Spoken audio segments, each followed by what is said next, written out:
Olá, boa noite. Curso de medicina, avanço no tratamento do câncer, transplantes de órgãos. As ações de saúde no Acre se modernizam. E para falar um pouco desse novo momento da saúde no estado, o convidado do programa de hoje é o superintendente do sistema Fundacre, Fundação Hospitalar do Acre, o médico Amsterdã Sandres. Boa noite, doutor Amsterdã. É um prazer recebê-lo aqui no programa. Prazer todo meu. Eu sempre fico muito feliz em poder dizer o que é que se faz dentro da Fundacre, todo o esforço que a equipe que trabalha ali desenvolve, o pessoal de apoio, os administrativos, o pessoal da enfermagem, os médicos, enfim. Há todo um conjunto de pessoas interessadas em prestar serviço na saúde do Estado. Pois é, doutor, eu queria começar exatamente por aí. A Fundacre, a Fundação Hospitalar do Acre, é um braço importante da Secretaria Estadual de Saúde. E aí, para começar a conversa de maneira bem esclarecedora, o que é a Fundacre, a Fundação Hospitalar do Acre, e quais as principais áreas de atuação da Fundação? Veja, a Fundacre ainda se confunde com o hospital, mas a partir de dezembro de 2004, o governo do estado resolveu modificar um sistema de atenção terciária. O que é isso, atenção terciária? É aquela atenção que é considerada como a que envolve tecnologia de ponta, aquela que envolve maior complexidade tecnológica. Então, houve necessidade de que se organizassem as unidades hospitalares dentro de um sistema que coordenasse, planejasse, harmonizasse essas ações com a finalidade não só de, principalmente, fornecer um serviço de qualidade, mas, sobretudo, de permitir que se aprendesse dentro desse sistema. Por conta da necessidade de termos médicos e residentes e termos alunos do curso de graduação em medicina, junto com os alunos do curso de graduação de enfermagem, se criou, portanto, um conjunto de unidades que permitam que o nosso aluno ele tenha a possibilidade de ter estágio desde o primeiro momento que ele ingressa na sua formação. Então, hoje, o nosso aluno do curso de medicina, ele começa já interagindo com a realidade de saúde do Estado através do Centro de Formação de Pessoal de Saúde do Tucumã, que é parte integrante da Fundacre. Durante o curso, esse aluno entra em contato com o Hospital Fundacre quando ele tem atenções sobre ensino, por exemplo, de farmacologia, de oftalmologia, tudo dentro de uma cadeira que chama saúde comunitária. Depois esse aluno ele entra no internato, o nosso aluno do curso de medicina, e aí ele vai interagir na clínica médica, na clínica cirúrgica, ou seja, o nosso aluno ele começa a ter estágio desde o primeiro momento. Isso também é realizado com nossos alunos do curso de enfermagem. E o nosso residente, que é aquele profissional médico que está em fase de especialização, esse nosso aluno, ele tem, dependendo do curso que ele está fazendo, nós temos hoje cerca de 7 programas desenvolvidos na residência médica, ele está atuando nos diversos hospitais. Então, nós temos o Centro de Formação de Pessoal de Saúde do Tucumã, o Hospital Fundacre, Maternidade, o Hospital da Criança, nós temos também o Hospital Manuel Marinho Monte, que fica em Plácido de Castro, que é um hospital que, fazendo parte do sistema Fundacre, ele vai permitir que o nosso alunado tenha a possibilidade de conviver com a realidade de um município. Nós, ao lado dessas atividades, nós também atuamos na Escola Dom Bosco, onde se atendem crianças que necessitam de cuidados especiais. Sim. Nós temos a oficina ortopédica daqui e de Cruzeiro do Sul. O Hospital do Idoso também? O Hospital do Idoso, na realidade, ele tem essa denominação, mas ele é uma unidade de geriatria da Fundacre. Então é uma estrutura grande, né? É muito grande a estrutura da Fundacre. E é uma estrutura que está assim organizada exatamente para permitir um dos postulados importantes do SUS, que é a integralidade. O que é isso? Faz com que o nosso paciente ele possa ter a possibilidade de ter um mecanismo permeável, ele possa participar de toda essa rede, usufruir dos serviços que essa rede oferece de forma integral. Então, se alguém vai no centro de saúde, esse centro de saúde ele pode encaminhar esse paciente para o sistema e, dependendo da necessidade de saúde do paciente, ele vai recebendo os aportes técnicos, enfim, as assistências que forem necessárias. Então, a Fundac desenvolve trabalhos em todas as áreas. Nós podíamos citar, por exemplo, o Centro de Especialidades Odontológicas, que é os nossos colegas da odontologia, eles estão fazendo lá periodontia, endodontia, tratamento de canal, tratam de crianças que necessitam de cuidados especiais, por exemplo, sob anestesia geral, no centro cirúrgico. A Fundacre é um sistema bem complexo. O senhor citou aí os cursos de medicina e enfermagem, que são cursos oferecidos pela Universidade Federal do Acre, e eu me lembrei que a Fundação Hospitalar tem uma parceria importante com a UFAC, com a Universidade Federal do Acre. E aí eu queria saber um pouquinho dessa parceria, como é que ela acontece? Nós temos com a UFAC, nós temos um convênio de cooperação técnica. E esse convênio é um convênio que enriquece as possibilidades de nós interagirmos na integração docente e assistencial. Ou seja, os alunos da UFAC da área de saúde, eles podem participar das atividades de assistência, conhecer a atividade de assistência. Eles podem treinar nessas atividades de assistência sob supervisão e, então, ter uma formação mais completa. Esse convênio é um convênio que já existe há algum tempo, porque o curso de enfermagem já atua nessas unidades de saúde, mas com a vinda do curso de medicina, isso propiciou que o sistema Fundacre requeresse junto ao Ministério da Saúde e ao Ministério da Educação a condição de hospital de ensino. O que é isso? Isso é uma experiência única. A residência médica, então, é feita dentro do sistema Fundacre? A residência médica é. Então, nós temos, hoje, residência médica em saúde comunitária, clínica médica, clínica cirúrgica, nós temos tocoginecologia, ortopedia, outros programas que estão em fase de implantação, cardiologia.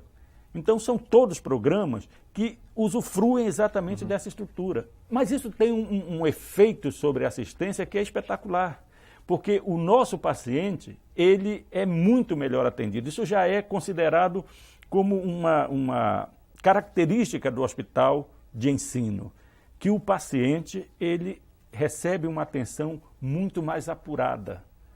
Claro. E esse convênio com a UFAC permite que os nossos alunos, quer dizer, aqueles alunos que entram pela UFAC, mas nós consideramos nossos porque nós fazemos parte da formação desses alunos, apesar de que eu sou professor da UFAC, mas existem outros colegas que não são do corpo de professor, do corpo docente da UFAC, mas que de muito boa vontade participam, dão aulas, orientam os alunos do curso, tanto de enfermagem como de medicina. Enfim, é uma parceria que se mostra muito importante, não só, como volto a dizer, para a melhoria da assistência, mas para a formação de novos profissionais, que saem com uma visão muito real das necessidades de saúde do nosso povo. Esse é um momento muito importante, realmente, da formação, para a formação desses jovens médicos. O senhor é médico, e aí eu gostaria exatamente de lhe perguntar, como é que é o dia a dia de um residente?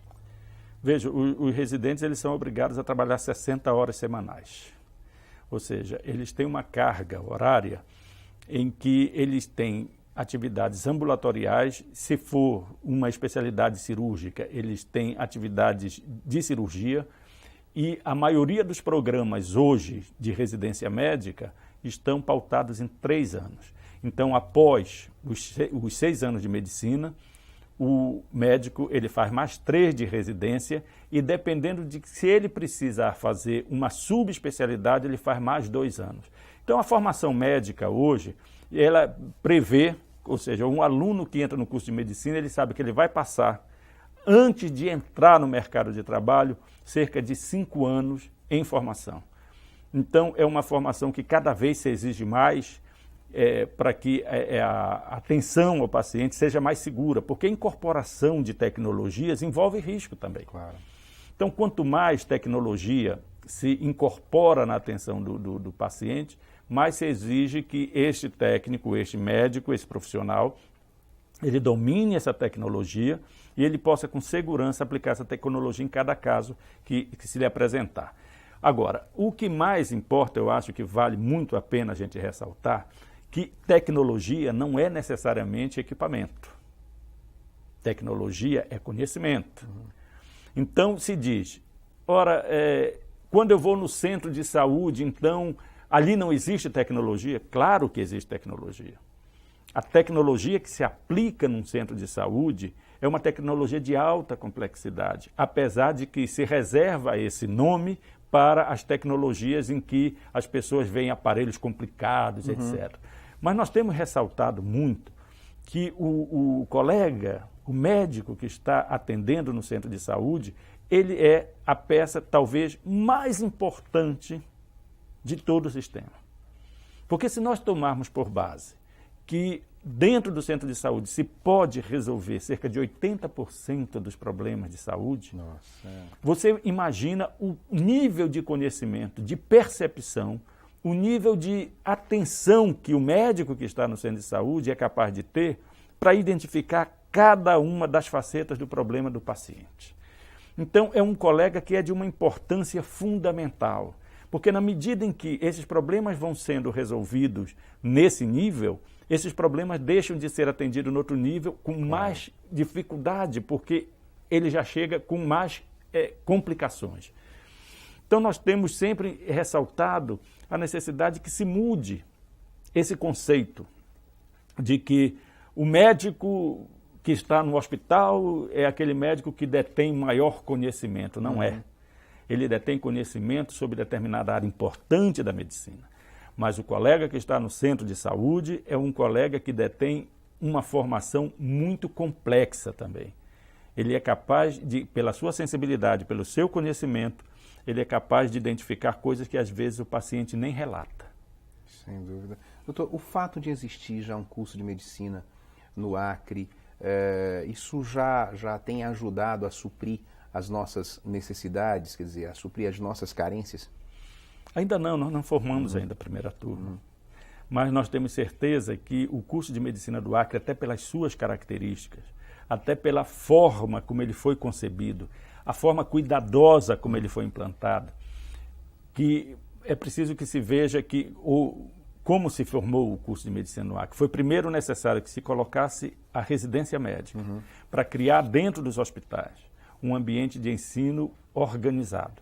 Depois se fez um convênio com a Universidade Federal da Bahia para formar o corpo docente desse curso. Então se formaram cerca de 40 e tantos mestres em medicina e saúde, quer dizer, formar um corpo docente para dar suporte a esses alunos.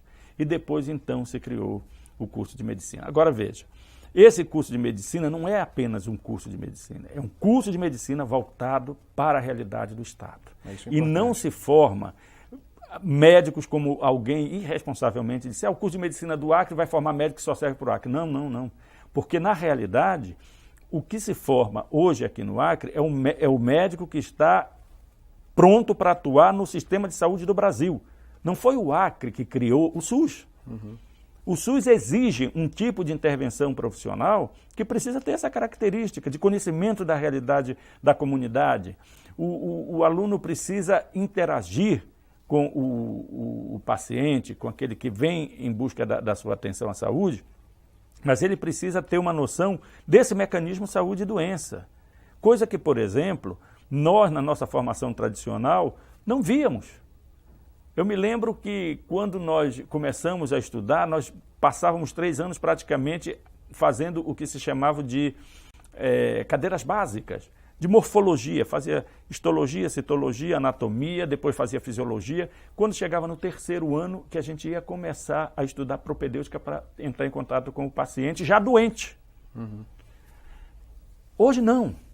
É preciso que o aluno chegue no 1º ano e ele conheça a comunidade. Ele vá naqueles locais onde as pessoas, até pelo ambiente em que vivem, apresentarão tal ou qual enfermidade. E depois ele vai, conhecendo esse mecanismo, ele vai, portanto, intervir com muito mais segurança na prevenção dessas enfermidades ou até na cura. Claro que a característica do nosso curso, que não é só aqui que é feito, algumas outras experiências já existem no Brasil, ela é uma mudança. Ela precisa até mesmo que nós, que fomos formados dentro de uma outra concepção de curso médico, teríamos que nos adaptar a ela. Mas nós entendemos que essa mudança ela é absolutamente necessária para a realidade do nosso país. Que o SUS, quem estuda o SUS, sabe que nós precisamos modificar a forma de entender saúde nesse país. E o nosso curso se presta a isso muito bem. Doutor Amsterdã, nós temos que fazer um breve intervalo, mas vamos continuar a conversa no próximo bloco. Não saia daí, o Ideias da Aldeia volta daqui a pouquinho.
O Ideias da Aldeia está de volta e hoje eu estou conversando com o superintendente do sistema Fundacre, o médico Amsterdã Sanders.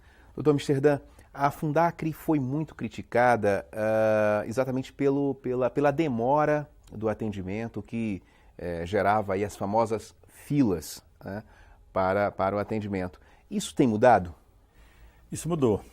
Isso mudou porque o nosso corpo clínico aumentou. Nós podemos oferecer mais horas médicas no atendimento ambulatorial, mas nós tivemos, do ponto de vista da organização, um avanço muito grande. No momento em que foi possível nós fazermos um diálogo com a Secretaria Municipal de Saúde, nós realizamos aquilo que a lógica já recomendava fazer, mas nós tivemos uma dificuldade muito grande de diálogo. E, conversando com o Eduardo Farias, o secretário municipal de saúde e vice-prefeito, nós estabelecemos as bases necessárias para que as pessoas pudessem marcar as suas consultas nos próprios centros de saúde. Ou seja, como era feito antigamente, o médico do centro de saúde dava o encaminhamento e a pessoa ia para a Fundacre para marcar. Ora, nós tínhamos desde cedo percebido que esse sistema é um sistema que só penalizava quem precisava. E tentamos, de várias maneiras, mudar isto aí, criando essa cooperação. Olha, vocês podem abrir essas consultas dentro do próprio centro de saúde. Para que isso fosse feito, nós tivemos que fazer uma incorporação tecnológica, que foi armar uma rede em que houvesse os computadores dos centros de saúde ligados com os computadores do SAME, do Serviço de Arquivo Médico e Estatística da Fundacre, e aí esses pacientes passaram a marcar as suas consultas diretamente na Fundacre. É um sistema que está em aperfeiçoamento, até porque essa questão de transmissão de dados é uma questão que algumas vezes dá problema. Mas, de toda maneira, se conseguiu fazer com que aquela fila que antes se concentrava na Fundacre, ela não desaparecesse apenas da Fundacre, ela desaparecesse de todos os locais, porque aí elas se diluem em 13 centros de saúde. As pessoas podem marcar nos seus próprios centros de saúde. Isso resolve integralmente o problema? Não. O ideal é que nós pudéssemos ter uma consulta muito mais rápida. Mas nós estamos hoje com uma média de 7 dias de marcação de consulta, de 7 a 10 dias a marcação de consulta, do dia em que o paciente vai no centro de saúde até o momento que ele atender, dependendo da especialidade. Mas nós tínhamos problemas na cardiologia, nós tínhamos problemas na urologia, que se resolveu em função do aporte de novos colegas, médicos dessas especialidades. Temos problemas? Claro que nós temos problemas. Nós somos o único hospital terciário do Estado. Nós procuramos contornar todas essas situações. E como é que se faz isso? Quais são os mecanismos que a gente faz? Por exemplo, na área cirúrgica, quando nós sentimos que existe uma demanda reprimida, que existe uma quantidade muito grande de pacientes para determinado setor, para determinada assistência, nós disparamos um processo que nós chamamos de intensificação de assistência. O que é isso? Nós mudamos a nossa rotina, pegamos dias do ambulatório ou pegamos dias do centro cirúrgico, concentramos os nossos profissionais, os médicos, o pessoal da atenção administrativa, o pessoal de enfermagem, e ali se promove durante alguns dias atendimento de forma mais intensiva. Isso muda a vida do hospital. Isso é uma condição anômala. Isso é uma condição que se cria quando exatamente se dispara esse gatilho de atendimentos que estão reprimidos. Recentemente nós tivemos, por exemplo, na cirurgia infantil, na cirurgia pediátrica, intensificação dessa atenção. Vamos intensificar agora a atenção das crianças portadoras de pé torto congênito, aquelas crianças que nascem com uma formação congênita. Além disso, temos o aporte, por exemplo, de convênios com instituições de fora. O INTO, o Instituto Nacional de Traumatologia, tem vindo aqui várias vezes, exatamente para fazer a intensificação de atenção. Já fizemos aqui a atenção de prótese, já fizemos a parte de joelho. Enfim, existem vários instrumentos que a Fundac usa, tanto quanto possível, para evitar que o nosso paciente passe muito tempo sem essa assistência. Implantamos serviços que antes não eram realizados aqui, que exigiam que os nossos pacientes tivessem que viajar, como hemodiálise, né? Vamos agora, já em fase de conclusão, o CACOM, que é o Centro de Tratamento de Alta Complexidade de Oncologia, que as pessoas normalmente já começam a chamar de Hospital do Câncer, mas nos moldes do que é o Hospital do Idoso, ele não é um hospital em si. Ele é um tratamento de terapia ligado à Fundac.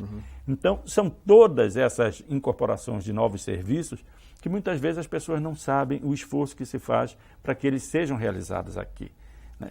E, enfim, aquela fila que foi a sua pergunta inicial, na realidade, ela está sendo administrada com a implantação de serviços ambulatoriais com mais profissionais e, ao mesmo tempo, que também os centros de saúde estão ligados com a Fundac para que o paciente já saia de lá com a sua consulta marcada. Agora veja, o último levantamento que foi feito na Fundac, nós fizemos cerca de 12 mil consultas ambulatoriais no último mês.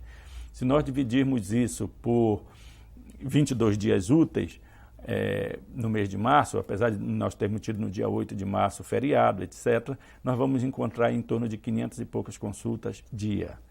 Isso é uma marca bem interessante. Consulta resulta em aumento de exame, aumento de tomografia, aumento de raio-x, aumento de laboratório, aumento de ultrassonografia.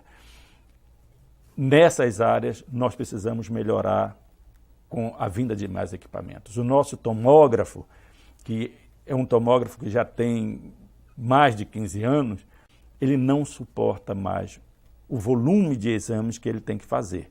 Então, agora, o governo do estado vai adquirir um tomógrafo helicoidal, que é um tomógrafo de última geração, que vai permitir que a gente supra essa necessidade imediata. Agora, não é uma coisa que se possa ir na esquina e comprar.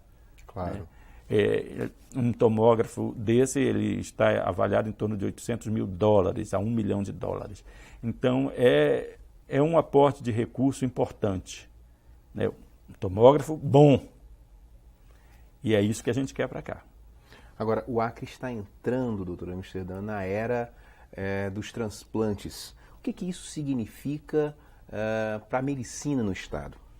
Olha, isso é um recurso extraordinário. Nós começamos fazendo os transplantes renais. Aquelas pessoas que almejam ser transplantadas, aquelas pessoas que almejam que apareça um doador, sabe da importância disso. Porque a pessoa que tem uma insuficiência renal crônica, que precisa dessa terapia substitutiva, ou seja, ela troca o rim que normalmente está deficiente por um outro novo, mas enquanto esse rim não apareceu, ela ficava ligada a uma máquina. que fazia a depuração do seu sangue. Aquela função que o rim teria que fazer, a máquina faz por ela. E a pessoa era obrigada a ficar naquela máquina, às vezes, 2, 3 horas, dependendo da sua necessidade. Essa pessoa se liberta da máquina. Ela passa a ter uma vida muito mais plena.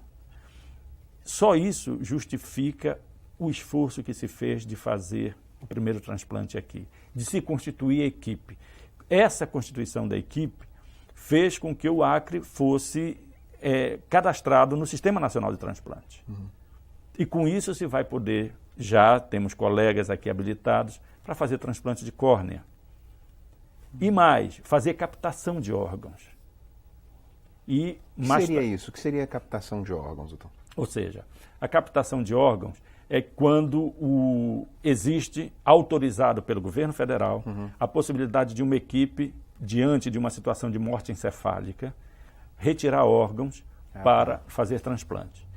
Se nós tivermos essa equipe aqui cadastrada, ou seja, em qualquer parte do Brasil, se houver essa equipe, diante de uma morte encefálica, com todo o protocolo estabelecido para definição de morte encefálica, se pode retirar órgãos que muitas vezes, se não houver ainda no local uma equipe para aproveitar todos os órgãos, aqueles que não puderem ser aproveitados, eles são imediatamente transferidos para um outro local para atender a lista nacional de transplante. Então, tudo o que sair dessa lista, por exemplo, se nós fizéssemos aqui um transplante renal antes de estarmos com toda essa documentação, com toda essa habilitação feita, seria considerado um transplante fora da legalidade. E isso tem sanções penais, porque no Brasil existe uma lista que é definida, estabelecida por portarias, enfim, tem toda uma normatização exatamente para evitar tráfico de órgãos. Claro. Então, hoje por hoje, nós já temos aqui autorização para fazer essa captação de órgãos. Serão utilizados os órgãos que nós tivermos possibilidade de aplicá-los aqui mesmo, e aqueles que não forem possíveis a gente aplicar ainda, porque não temos equipes, por exemplo, coração e pulmão, isso pode ser encaminhado para outro centro, onde certamente vai beneficiar algum brasileiro, alguma pessoa que esteja precisando. Em relação ao tratamento do câncer, quais os avanços? Nós vamos fazer aqui a parte de cobaltoterapia, bacterapia e quimioterapia. Então, existem possibilidades de nós fazermos muitos tratamentos de cânceres, não todos, mas aqueles que forem passíveis de tratamento por essa tecnologia, eles vão ser feitos aqui. E eles são muitos, de modo que praticamente nós não vamos ter que mandar paciente para fora para fazer tratamento de câncer. Os nossos pacientes, hoje, eles têm que sair daqui, ficar fazendo controle lá fora, e em fazendo isso aqui, nós vamos poder fazer com que o paciente, que pela sua própria condição, pela sua própria enfermidade, já é um paciente que depende do apoio da família, que ele já tem esse apoio aqui. Claro. Né? E aí, esse centro de tratamento, ele vai funcionar lá ligado à Fundacre, e os pacientes terão um apoio de enfermaria dentro da própria Fundacre, ou seja, é um centro de terapia ligado a um hospital geral. É o que se chama de CACOM 1. E isso, para nós, é um avanço extraordinário. Né? Nós nos qualificamos diante da medicina nacional com todos esses avanços que nós só conseguimos, e isso é importante que o povo saiba. Nós só conseguimos isso porque houve uma definição clara do governo do Estado de fazer com que isso acontecesse. Foi necessário que o Tião estivesse onde ele está, tivesse a percepção dos problemas de saúde do Estado, porque muita gente não sabe, mas o Tião todo final de semana vem aqui e percorre esse Estado todo. Então, é exatamente essa apropriação de informações que permitiu que o Estado definisse: nós queremos isso, nós queremos um curso de medicina, nós queremos residência médica, nós queremos melhorar a assistência dos nossos pacientes em bases sólidas. A questão de estruturação de uma assistência que seja condizente com as necessidades do Estado passa necessariamente por isso. Residência médica, formação de mestres e doutores, residentes. Isso é estruturante. Sem dúvida. E isso faz com que a gente tenha um futuro muito promissor, né? Nós estamos começando os primeiros passos. Falar nisso, já é possível identificar quanto o Estado economiza a partir desses investimentos, principalmente no que se refere ao TFD, o famoso tratamento fora do domicílio? Eu acho que a Secretaria de Saúde tem esses dados bem mais próximos, porque é ela que administra o TFD. Mas se nós formos considerar hoje o quanto nós economizamos, porque com essas intensificações de procedimentos, quando vem, por exemplo, o INTO vem aqui conosco e faz todos esses procedimentos aqui, vem uma equipe, por exemplo, de 10 profissionais. Em compensação, atende um conjunto de pacientes que, se tivessem todos que ir lá para fora, seria um volume de recurso enorme. É verdade. Eu não saberia lhe dizer o quanto, mas certamente a Secretaria de Saúde, através do planejamento, já pode quantificar isso com mais segurança. Doutor Amsterdã, para fechar nossa conversa, diante de todas essas mudanças, quais são os próximos desafios? Olha, os desafios são grandes, são muitos. E, na realidade, muitas vezes a gente não pode nem dizer, olha, nós vamos enfrentar tal ou qual, porque ele não diz quando vem. É verdade, não marca a hora, dia, né? Não marca. Mas, de toda maneira, eu acho que o maior desafio é a gente consolidar esse sistema. Eu vejo que nós estamos no caminho certo, eu vejo que é importante que esse sistema Fundacre, o sistema que se propõe a fazer o que ele está fazendo, ele é uma expressão de política pública. Ele tem que ser motivo de preservação pela sociedade do Acre. O povo acreano tem que considerar que esse sistema, que a escola de medicina, que a residência médica, que o curso de enfermagem, que todos esses avanços que com muita dificuldade se conseguiu e com o esforço do povo acreano, da comunidade do Acre, porque investiu seu dinheiro nisso, isso é um patrimônio do povo do Acre e que por isso tem que ser preservado por todos os meios e modos. Sem dúvida. Esse é o maior desafio. Doutor Amsterdã, parabéns pelo trabalho e eu queria agradecer muito a sua participação aqui no programa.